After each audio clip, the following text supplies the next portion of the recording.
ముందు హైడ్రాని తెచ్చిపెట్టింది.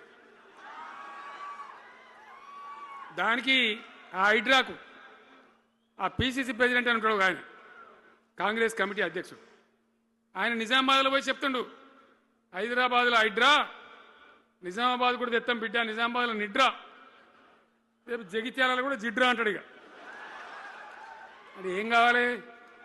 మొత్తం పేదల కొంపలన్నీ కూల్చుడేనా? కేసీఆర్ రాజ్యానికి వచ్చినప్పుడు 3.5 లక్షల మందికి పేదలు ఎక్కడ ఉన్నారో అక్కడనే పట్టాలు ఇచ్చినాం. వాళ్ళని ఆగం చేయకుండా పాపం గరీబోళ్ళు 3.5 లక్షల కుటుంబాలకు హైదరాబాదు చుట్టుపక్కల వేరే పట్టణాల్లో కూడా పట్టాలు ఇచ్చిన వాళ్ళని బతకనిచ్చిన. ఇలా ఏం కూలగొట్టుడు? అది పుస్తకాలు కూడా తీసుకుని పోరాటాలు చదువుకునేటి అంతే గిరితమా? నేను ఒక్కటే మాట మనం చేస్తా ఉన్నా, గ్యారంటీగా బీఆర్ఎస్ గవర్నమెంట్ వచ్చేది ఖాయం. మొట్టమొదటి రోజులనే ఈ హైడ్రాంటోని ఎత్తి అవతల వరేస్తామని చెప్పి నేను మనవి చేస్తా ఉన్నా. తీసేయన్నా దాన్ని, హైడ్రాన్ తీసేయనన్నా?